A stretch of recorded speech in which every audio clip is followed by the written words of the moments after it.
Good morning, South Euclid United Church of Christ. This is Pastor Courtney Clayton Jenkins, and I'm excited to be here with you on this morning where we release our first Living Testament.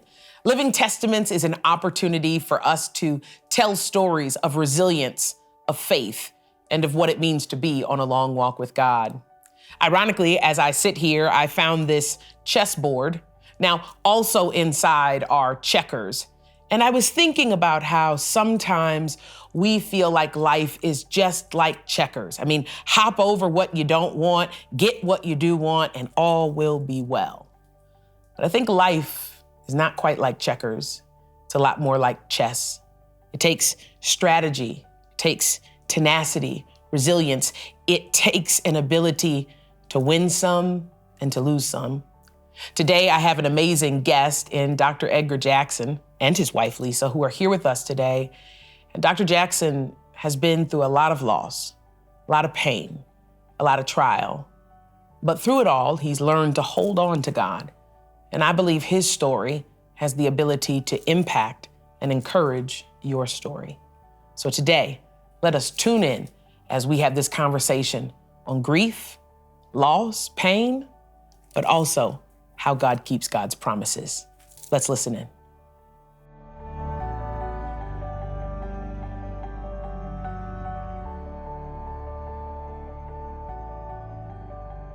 Dr. Jackson, thank you so much for joining us for Living Testaments, where we have the opportunity to tell your story and what God has done in your life. Yes.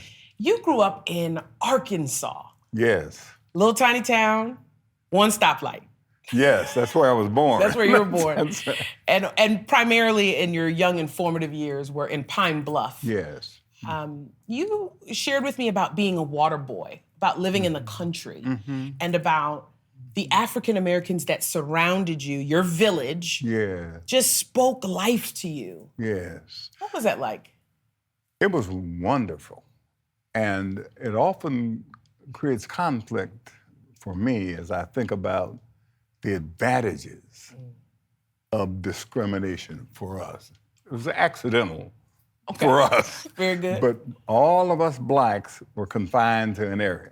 The preacher, the teacher, the drunk. The drunk. Amen. All in one place. So that the law forced us together, but our spirits just were awesome. The thing I remember most about my youth is all the positive feedback I got. Wow. All the high expectations. Not on demand, it's just gonna happen. Wow. You know, it's just, that's the way it's gonna be. Because you were a water boy, right? You carried water? Yeah. Tell us about that. In the cotton field, I started carrying water till about age 6 or 7. From about age 4 or 5. And the thing I love about it is that wherever I would go, I would be complimented about the water. One of my objectives, big objective, was to get the water while it was cool and refreshing from the spring and hurry to the field where the workers were. Wow. And I can see myself running across the field with the bucket of water, trying not to spill it. Right. And I would get such positive reinforcement. The things I remember are, my,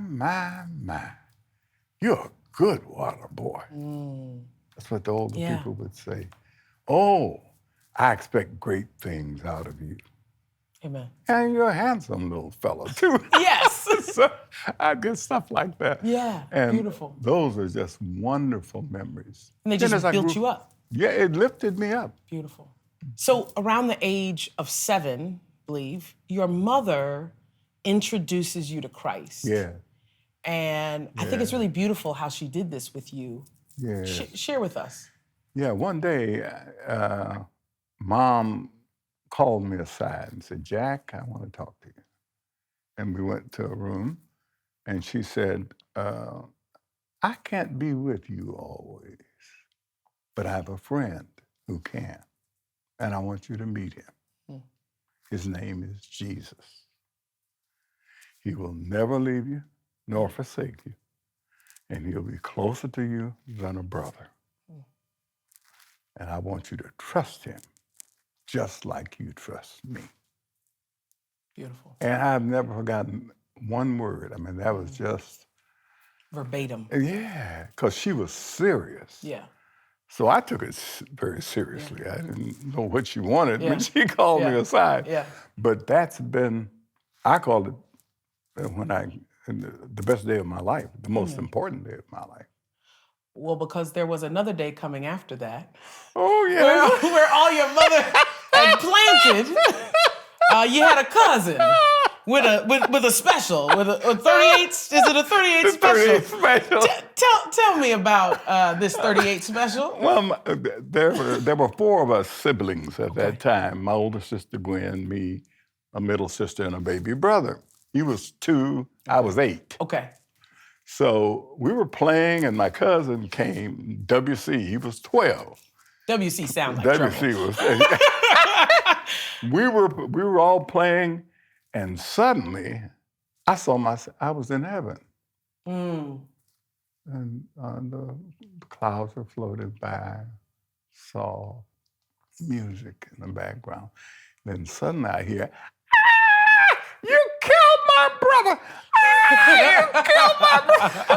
That's my middle sister standing over me yelling, "Oh my goodness. You killed my..." Because I was unconscious on the floor. Wow. And the bullet just missed my little brother's head. Oh, wow. And went into me. Amen. And as a result of that, yes, I said, why would he shoot me? Yeah. When I get up, what'd you say? I'm gonna kill him. Amen. My mother said, whoa. Yeah. So as soon as I could move, and she zipped me off to my grandmother in Chittister, about 100 miles away. Okay.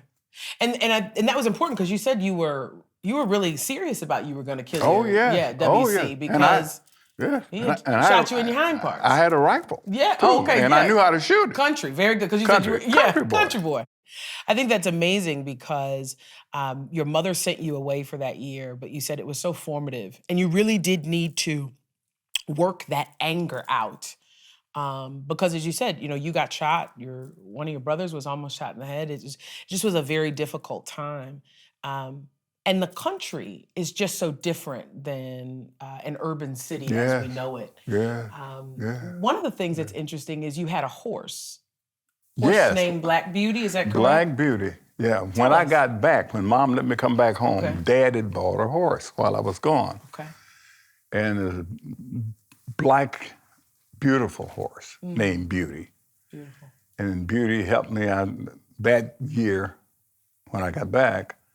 You were able to haul scraps or what's left when they have the trees go through the machine and the bark that comes off and so forth.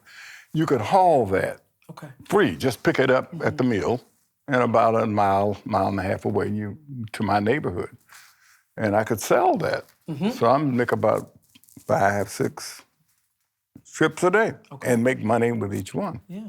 Not a lot of money, but maybe a quarter or a dollar, I don't know. Sure. But the beauty of that was I got very close to Beauty and fell in love with my horse. The problem I had was that when I would come home, often the boys would be playing in the street from the neighborhood, and I would often join them. So one day, Dad came home. I was out playing, and she had all of her harnesses on. And Dad really reprimanded me, and he whipped me for leaving my horse standing in traces while I play. Yeah. And so I tried to reform myself and not do that again. However, I did it again. Okay. Maybe a couple weeks later. And next thing I hear, my father had come home and said, Beauty is gone. What? Because my horse was gone. The gate was open, the horse left. And it really broke my heart. And I thought Dad would try to kill me. He didn't do a thing to me. Yeah. He just let me sit in it, I guess. Sometimes the parental sit in it is even worse than the punishment Yeah, 'cause sometimes, because you just know you're a disappointment. Yes. Yeah. I felt so bad. I mean, and as you said, it was such a Yeah. means for how you were making money and Yeah. contributing. Yeah. And And she's a beautiful horse. yeah. Yeah. Amen.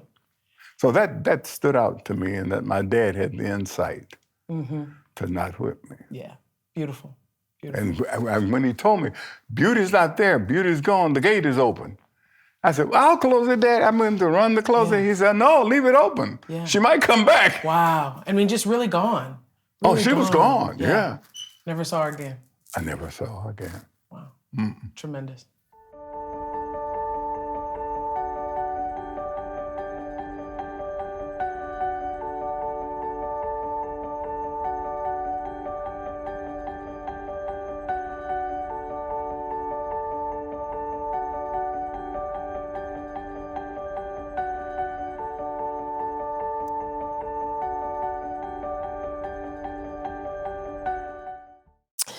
So in the process of you losing Black Beauty, that's a huge change to your formative years. And while this is happening, your family is also making a very big decision, which is to be a part of the Great Migration, to put you and your brother on a train, head up to St. Louis to Cleveland. Yeah. And what is so interesting to me is that when you are a young Black boy in Arkansas, by your own testimony, so many people speaking life to you, edifying you, building you up, and really setting the bar of expectation high. You had already decided at this point that you wanted to be a physician. Yes. Mm-hmm. But then you come to urban Cleveland, where you say it was a shock to your system. Yes. You hadn't really interacted with white people. Correct. You hadn't been in schools with white people. Correct. You had been in communities where, as you said, like that segregation had led everything in people who looked like you. Yes. What is it like, your first couple years in Cleveland? It was awful. It was awful. It was really awful. First of all, getting on the train, our grandfather brought us to St. Louis, the Mason-Dixon line. Then we were integrated. Okay. My grandfather put us on the train to Cleveland. He didn't come with us. Oh, wow. And for my first time, I was sitting close to white people. Wow.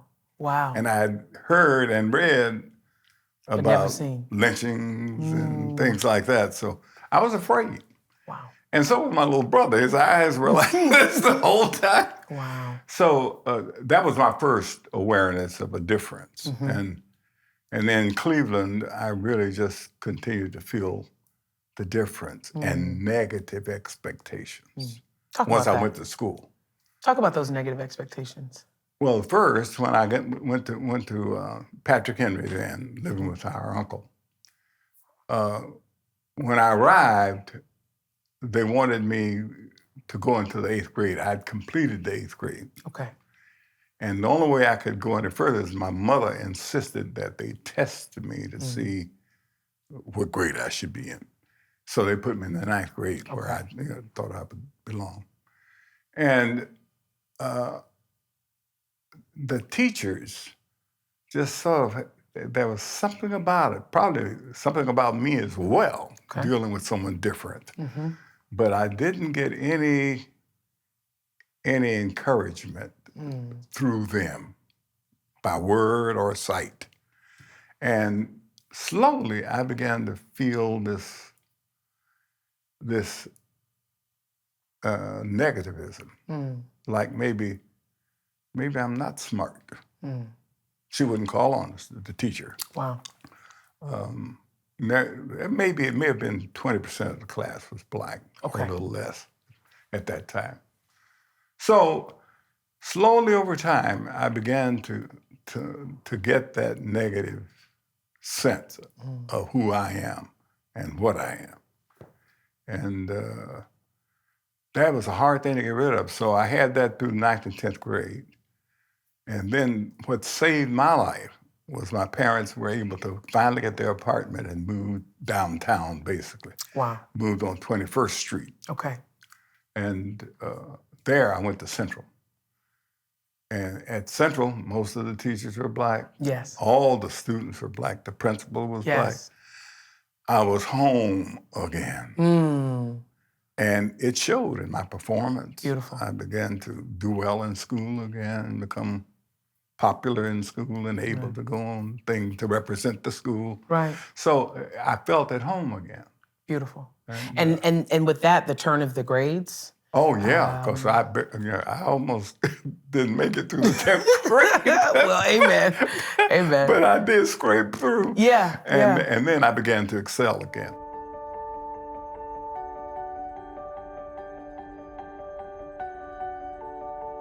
And then you went to Case, correct? Yes. For your undergraduate.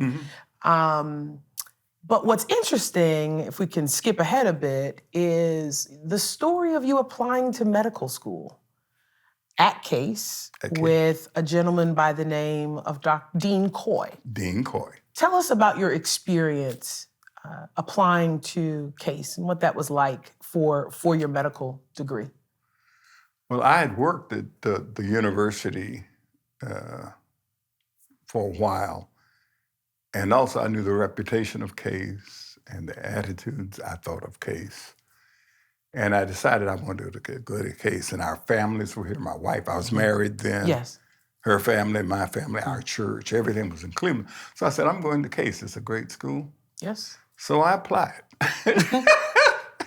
And I walked in. The first time I saw the dean, they accepted me for an interview. Okay. Which was unusual. They accepted about 5-10% of the applicants to interview. So I go in, he looks at my background, and then he looks up at me and says, I can't admit you here to this school. There's no way I can admit you to Case Medical School. Why? And I said, he said, there's no way you can compete with the best and brightest from Harvard, Yale, and the other Ivy League schools. I said, I think I can. He said, that was my second time. Okay. I think I can. And he said, well, I don't think you can. I said, well, how can I prove it to you? He said, I don't think you can prove it to me. But if you want to try, take some graduate level courses. Okay. Here at Case in physiology and biochemistry. Good. So sign me up. Sign me up. So I just finished undergrad, and then I went to those graduate courses. And I reapplied the next year. So this is your second time or third time? Third. Third time, okay. Third time I applied. He wouldn't talk to me the first time. Okay. He talked to me the second time. Okay. Then the third time when I went in, he looked at me, looked at my record. I see you did pretty good in school this year. I said, yes, sir. He said, well, what if I don't admit you? What are you going to do? I said, you tell me what to do. I'll do it, and I'll be back next year. Amen. Maybe my fourth time is a charm. He said, oh, hell, I might as well admit you now. I said, yay, to myself. Wow. No, it was my third time with the charm. Wow. So, and he was the sole person to decide who went. Like, there was no committee. It was this one person. Just that one man, and for 25 years. Wow.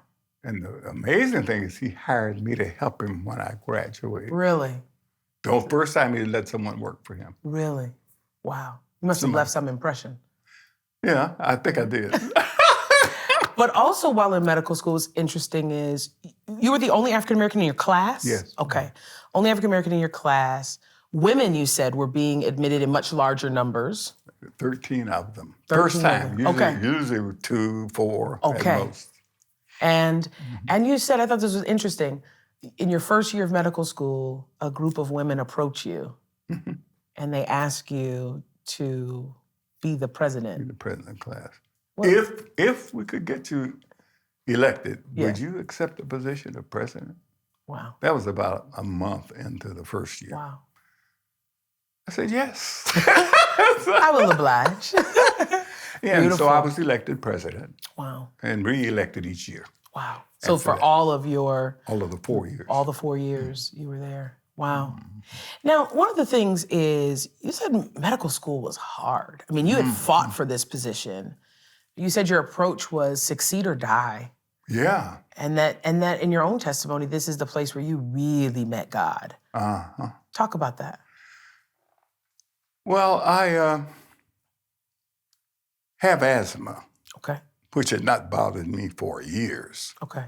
But due to the stress of that year, my asthma recurred. I was seeing an allergist on steroids, inhalers. And in fact, as we entered the final exam of the year, which was the comprehensive, and the only one that counted, Okay. all the interim exams were just to let you know how you were doing. Yes. So I was very anxious that I might not make that exam, might not pass that exam. And I began to cough up blood. Wow. Couldn't sleep. My wife thought I might die. Yeah. And I had already told her that I was one of two ways I'd leave Case. I'll either graduate or I would be dead. Wow. I was not going to accept Wow. failure. So, but it almost killed me. I mean, that asthma really was very, very bad. And throughout the year, I felt under pressure, Yes. being visible everywhere. And most people knew my name by the middle of the first year. Sure.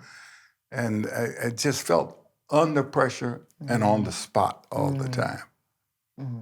And I can imagine what that's like as you're talking about, again, coming from Pine Bluff, where you can be anything, you can be that doctor, into the school system where you're learning in the integration, then into Case where you obviously did well enough through undergrad to graduate, and then to be in this environment. At this time, you're also a father and a husband. You've had your first child. And that determination of succeed or die really speaks to your resilience. I mean, we see that as you keep applying for medical school and help Dean Coy know this is what I'm striving for. And I know we didn't discuss it earlier, but I know that your wanting to be a doctor was by a chance meeting with a physician who came to see your mother. And as you said, you never saw that physician again. It was a lightning bolt moment. Right. Yeah, I'd never seen a black physician when he came. That shocked me. Wow. There were black doctors. I didn't, I thought nothing of it. But once I saw him, I said, I'm going to be just like him when I grow up. It's just amazing how it sticks. But yeah. And it's interesting that one encounter is still holding you to keep moving through medical school. Yes. That this is achievable. Yes. And I'm certain if we were telling the story of the doctor you saw, he would have his own story of what he had to come through. Yes. And so it costs us something to be who we are. It costs us something. Yeah. We paid the price. And you, in fact, have paid a pretty high price around being who you are and walking in that. Yeah. So, amen. Yeah.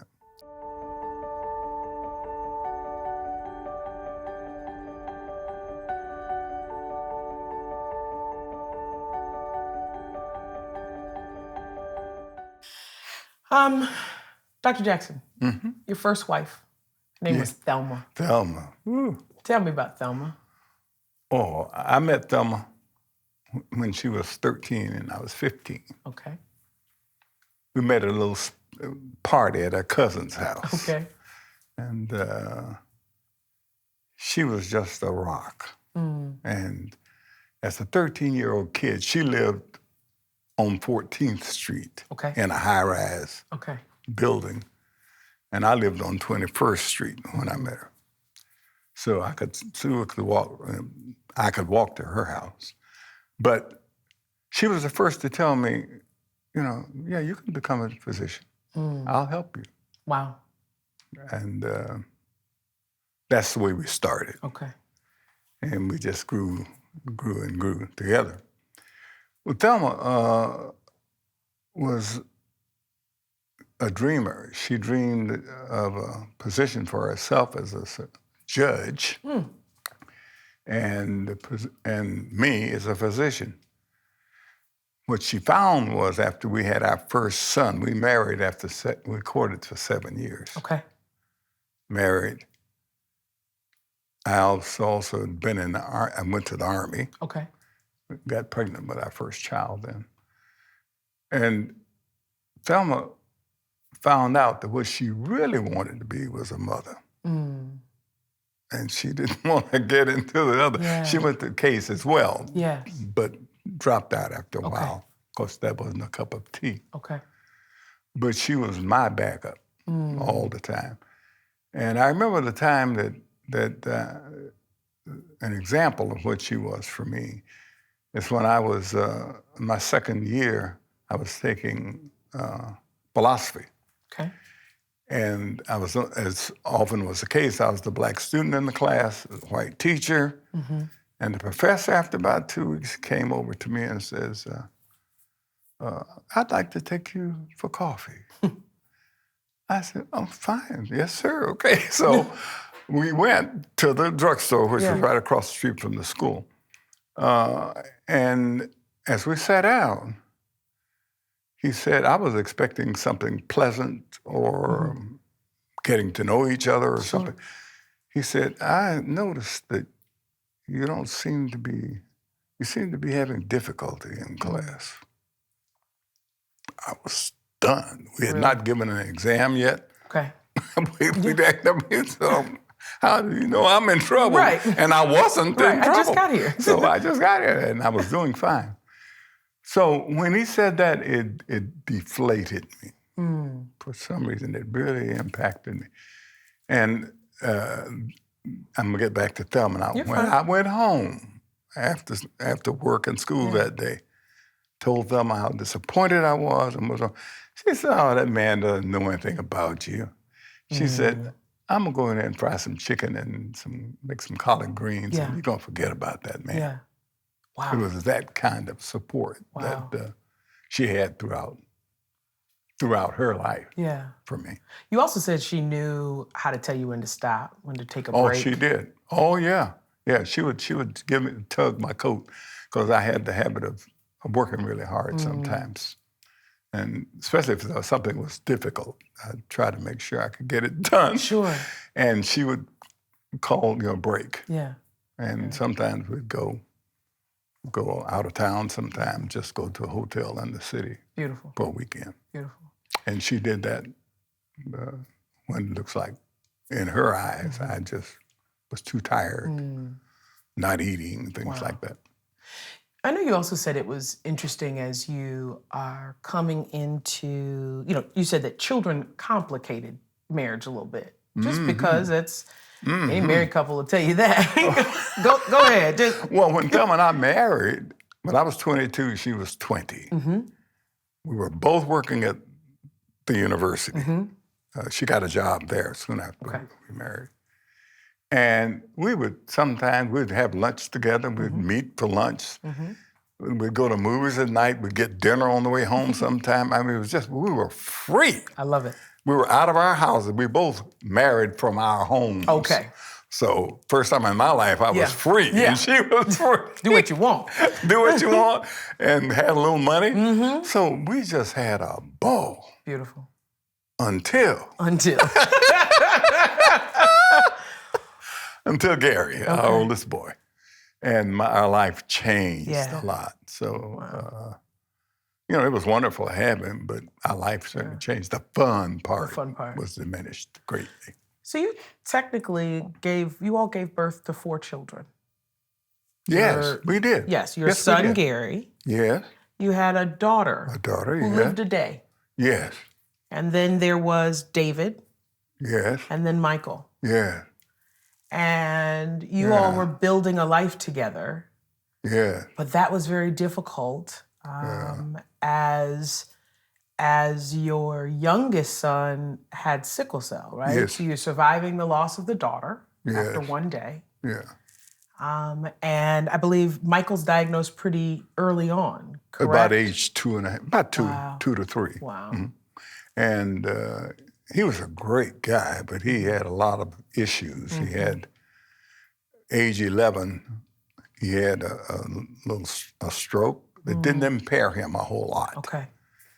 And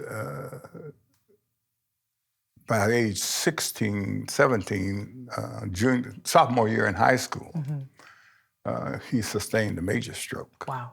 With complete weakness in one side of his body.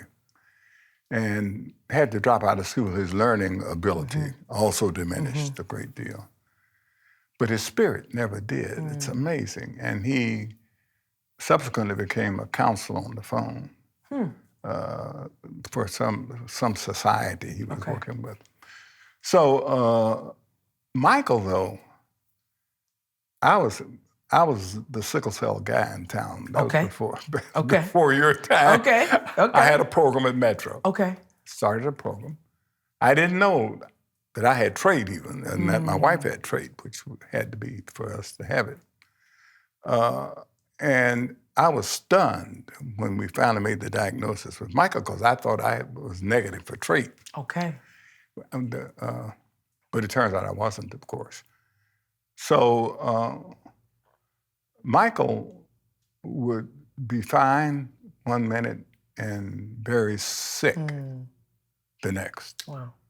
Sometimes we would go away or go out to dinner even, come home and he'd be ill. He'd be fine when we leave and sick when we get back.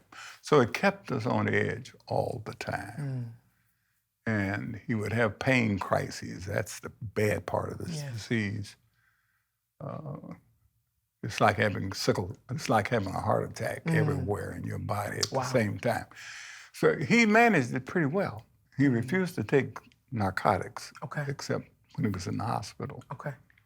But to see him suffer was really awful.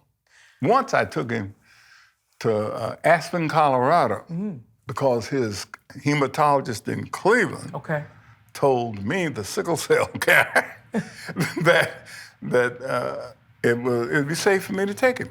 Wow. And I did, and the first night there, he developed a weakness inside of his body and pain, and we wound up spending a lot of that meeting. I went there for a board meeting for the summer. And so we spent that night in the hospital and the next night. Wow. And then came And home. you said during this time, Thelma and Michael are becoming really close. Oh, yeah. They were best buddies. Yeah, they were really close. And Mike was a lovable guy anyway. Okay. And a positive guy all the time. But he and Thelma just sort of, that became her favorite in her world. And when he died at age 30, on the day he was to come home from the hospital. Yeah. And I was hurt. She was devastated. Yeah. And took her a long time to kind of come out of it. I don't think she ever did completely. But that was a painful time. I often say that grief is a thief. You can just be going along and it just robs you blind sometimes. You don't even know. So you're dealing with... But Michael, often I would be walking along after he died, and I'd look down at my chest because I thought I had a hole right here. And the only thing that saved me was that I was very busy at the hospital and my practice. I was practicing half-time and chief of staff half-time. So you threw yourself into your work. That's a natural... So I just sunk into that. Yeah. And I regretted that because that's when Thelma needed me most. But I couldn't function without doing that. So it was very stressful for us. And it goes back to that mounting pressure. I mean, you and I have talked about this. So often we live life believing that if I can get here, or I can make this, or I can have this job, everything's gonna be fine. And sometimes you get what you prayed for. Yeah. And it's still difficult. Part of navigating. Yeah. It's part of living. Yeah. But that's when I really found out about my faith. Talk to me about it. Well, Mom sort of put Yeah. the seed in Right. when I was Yeah. 7. And your cousin made it official. And my cousin threatened that seed, didn't he? Yeah, he did. But no, so I always believed in God and always trusted God, like my mother told me to.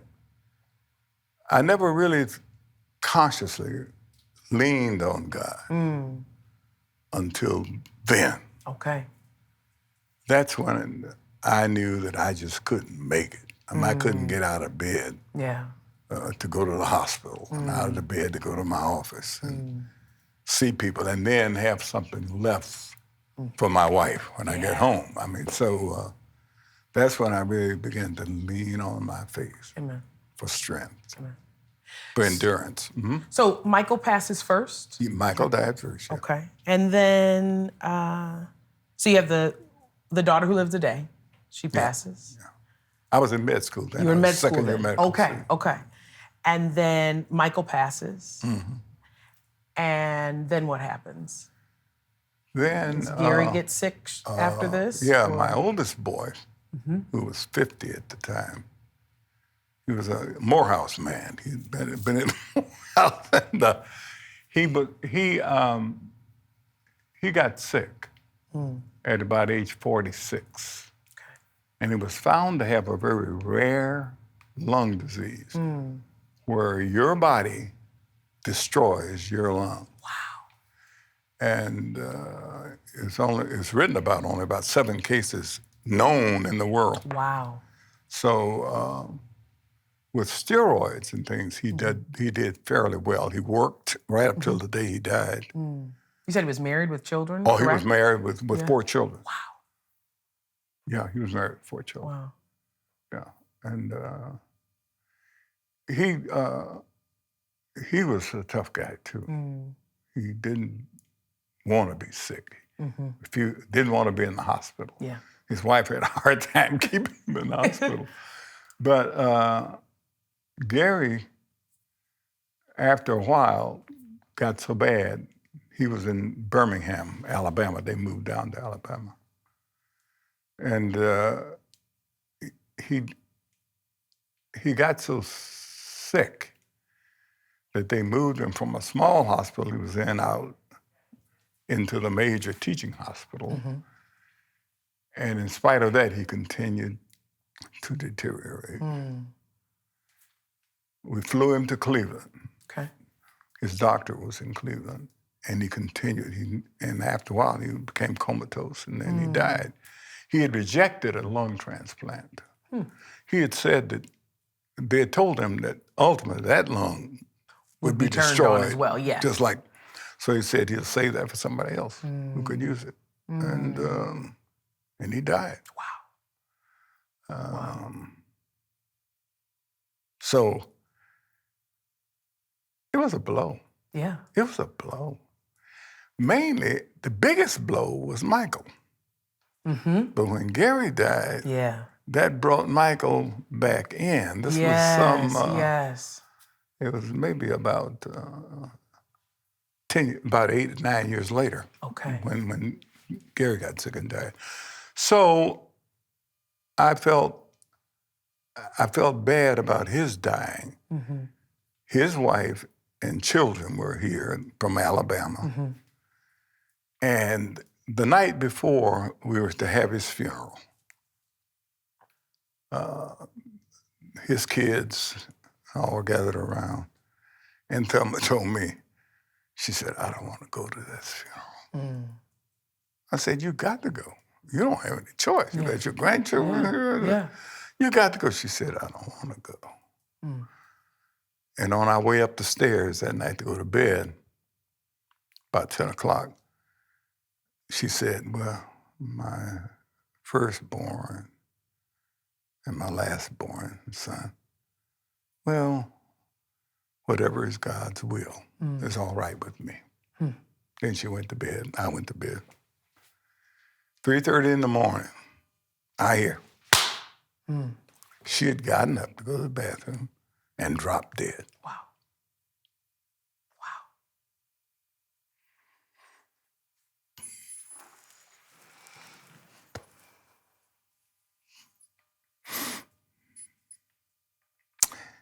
That was my buddy. From kids since we were children. My backup, everything.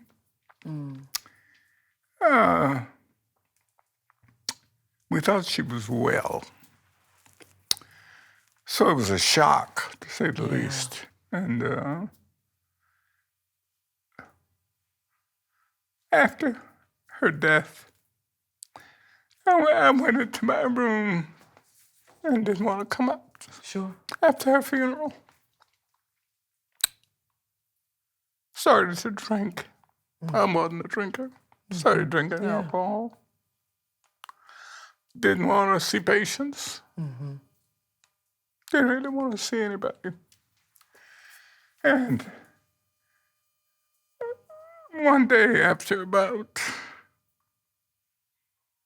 2 weeks away, maybe a month, I heard a voice that said, Ed, go sit by the ocean and I'll meet you there. I said, that's God talking to me. So I told 2 of my friends who were psychologists, I talked to them about me going down to Jamaica. I'm gonna go. God told me to go sit by the ocean, that's where I'm going, and wait for him. And they both said, don't go. You're gonna get depressed, man. You're by yourself. I said, I'm already depressed. Yeah. Can't get no worse than this. I don't think I can get no worse than this. So I went. It was agonizing, though, during that time. So now I was down 2 sons and a wife. Wow. The practice of medicine and they were the reasons I lived.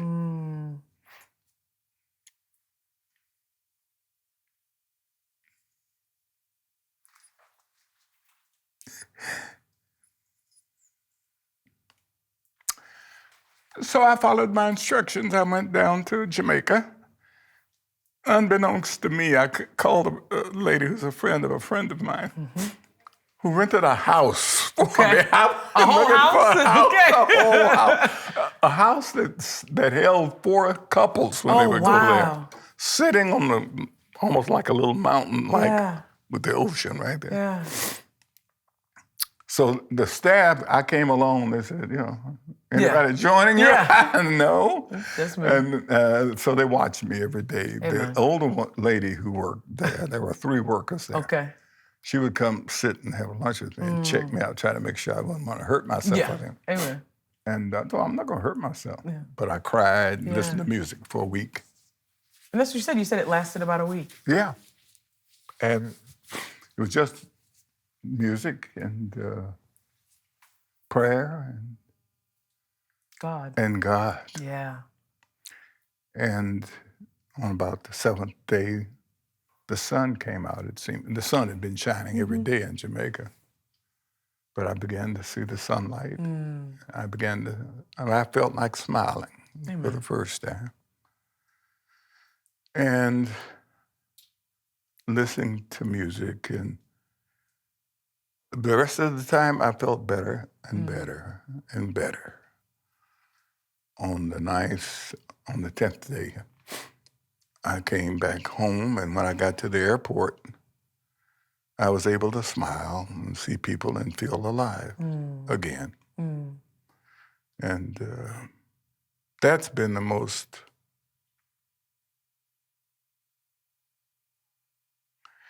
needy time in my life. Yeah. And the most presence of God in my life. And sustaining me and keeping me and allowing me to come back home and with a smile. And that's when I met Lisa. When I was coming back from Jamaica. Beautiful. I met her on the phone. I didn't meet her in person. But that was the hardest time of my life. Yeah. I didn't see any world without Thelma. She had been there all the time when times are hard. Yes. You know? But I find it remarkable that throughout your life, Thelma knew when to call time out. Yes. You said that. She knew when to say, take a break. She knew. She knew when she said. She would. And in this instance, she wasn't there to call time out, but you heard God enough. Yes. Get to the water. Get to the water and wait. And wait. And so it's I think those are the ways that even then she's still taking care of you. Because you can still hear. Yeah. And in those moments of complex grief, which this certainly falls underneath, in the moments of where everything feels like it's crowding in around you, it is a miracle sometimes that we can hear God. Yes. And I commend you that when you heard get to the water, here it is that you had the courage to go. Yeah. A pastor in my life, Dr. William Watley, he used to say, you got to face it in order to fix it. Yes. And it's tough. Yeah. But the beauty of this is no one replaces Thelma. Yeah. No one replaces your children. And ultimately, you did lose your final son, David, in 2020. Yeah. So your nuclear family is now deceased, which is quite interesting because you always thought you would pass first. Yes, that's the way I'd planned everything. Yeah. And so God has a way, and so no one replaces them. Yeah. And yet, God did give you more to your story. Yes. Another chapter with Lisa. Yes. When I thought my life was over. Yeah. And those are the ways in which God is faithful. Yeah. It's not, you know, I've said it to you, God wastes nothing. Yeah. And neither was this wasted as well. Yeah. So I was amazed that, and I guess this must have been in May or thereabout, that I had met someone that I thought that I would be compatible with. Beautiful. Well, let's bring Lisa in. Okay. We can talk to her. All right. Amen. Okay. Let's see your heart go pitter pat. Okay. Yes.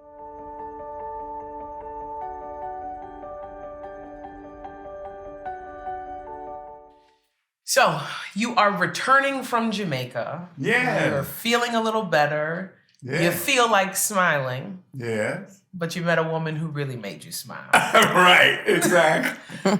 Tell us about Lisa.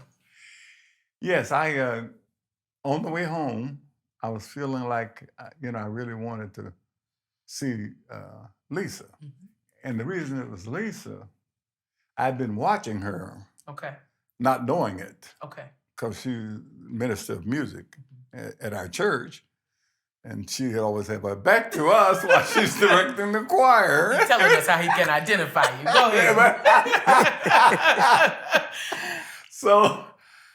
So anyway, so I didn't know her. I knew her and I didn't know her. But on the way back from Jamaica, like 6 months earlier, she had said that I sort of have some feeling. I know how you feel because I lost my husband suddenly in his sleep. Oh, wow. And if your family needs anything, or if you need me to cook for your family, anything, I'd be glad to do it. Sure. And I heard a lot of voices that night. There were about maybe not a lot of folks. Olivet was full that night. And a lot of people spoke words to me, but I remembered hers. And I said, one day maybe I'll ask her to cook. So 6 months later, I called her.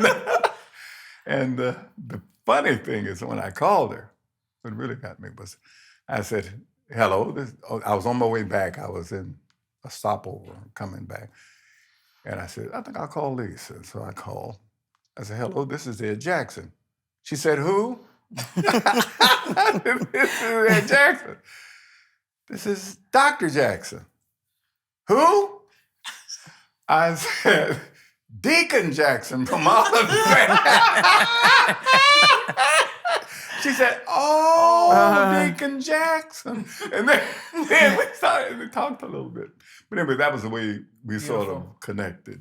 And you said that on this first date, well, I don't know if it was a date. You just thought you had a It wasn't a date. Okay. In my opinion. Set the record straight, would you? So fast forward, we set this day and time. What do you want?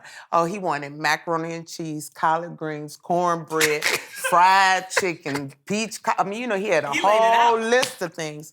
So I cooked enough food for our army. And I went into the store and got all the Tupperware things, packed it up. And then he calls and says, oh, and I'll bring the wine. I was like, bring the wine? Who is this dude? So I Googled him. And then when I Googled him and I saw these different accolades and stuff, I was like, something. This man gonna come over here and he's gonna want to talk about chromosomes and, but I was like, I don't want to hear this. I didn't want to have dinner with him. I wanted to offer something to his family. So then I didn't want to be rude, so I set the table and, he comes in. Right. Out the Tupperware. He comes in with his bottle of wine. And I give him wine, and I didn't know what to say to him. I guess he didn't know what to say to me, so I said, let me get the food on the table. And so we fixed the plates, and he said the prayer, and as soon as he said the prayer, I started talking. And I started telling him all about my Uncle Chuck, who's a pimp, and that my father had ran a barbershop that they ran numbers out of in the back. And I don't know. Everything I could possibly think of, reasons why he wouldn't want to talk to me ever again. And all of us, he was laughing uncontrollably. And his laugh was so contagious. It was just, it made me laugh. And then I made the mistake of stopping and taking a fork full of food. And he started talking. And then I saw his heart. And he was just a beautiful person. And he told me all about his MIGA upbringing and just, different stories about his life, his trip. And I could identify with his pain because my husband died when my children were 4 and 6.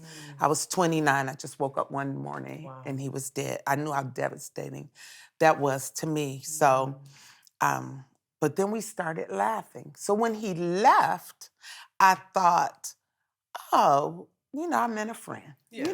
Nothing else. Until he called me back and said, hey, let me take you out to dinner, or let's catch a movie, or you can come over to my house and watch a movie. And I was like, no, sir. I didn't think this. No, sir. Go on and play like you don't know. Come on. I'm just saying. No, sir. But you said going to the movies. This was like, you had... we just had this one meeting that wasn't supposed to be a meeting. It was supposed to be a pickup at the door. God bless. Have a great day. See you Sunday. Exactly. So we went to the movie. He got popcorn, so he was able to buy 2 tickets to the matinee, popcorn, 2 sodas, candy, and get change. Come on here. That's how you do it.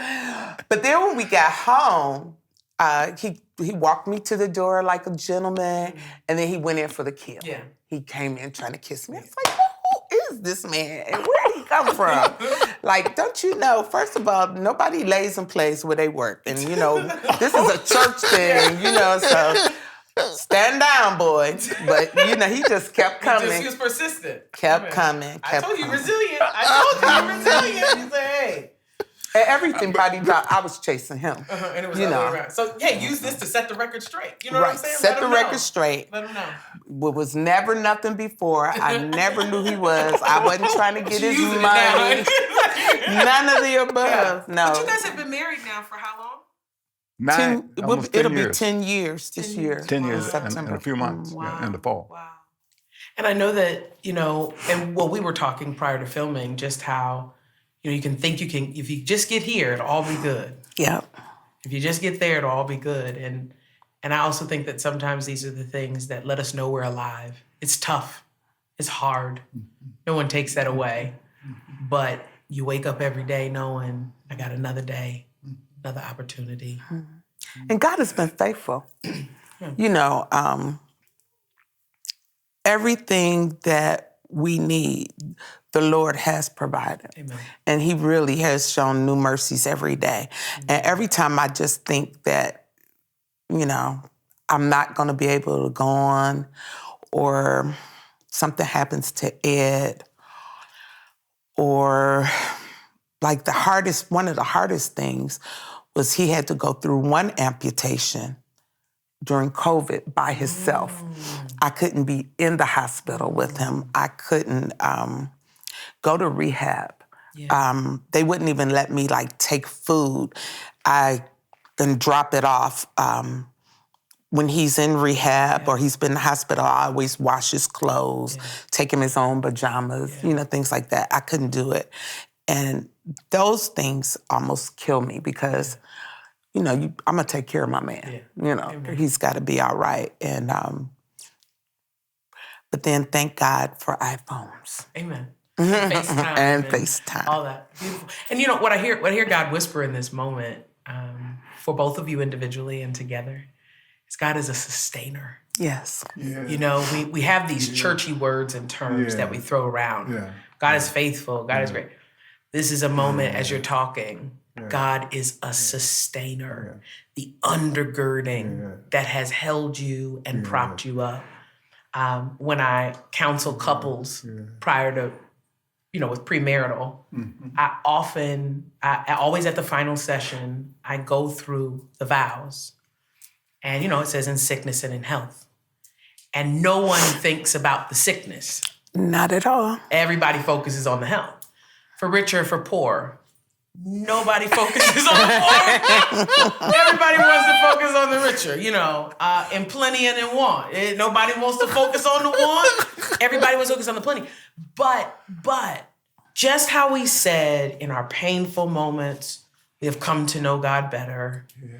Even through the challenges of marriage, you come to know God better. Mm-hmm. You come to know your partner better. And in this instance, you learn the sacrifices of love. Absolutely. And so it's difficult, it's hard, but when you're doing it with your best friend, you just pace yourself and give your best. Yeah. So we're thankful for you, thankful for your story, thankful for your love, and thankful that you would share with us today how God continues to bless you and keep you. Yes.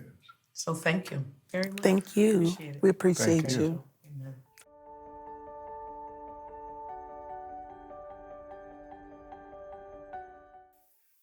As I've had these health challenges that I've had in the last 5-6 years,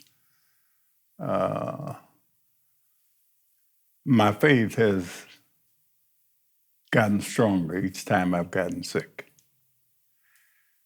I can't explain it, but that's absolutely true. My sickest time, when I became psychotic. I was septic. I had an infection, in my bloodstream. And the doctors were a little slow in getting to a part of my care, and I just got real sick. I remember, though I was out of my head, a lot of it, I remember saying to God one night, please move me from this place. Either take me home to be with you, or let me go home and be with my wife. But please move me from this place.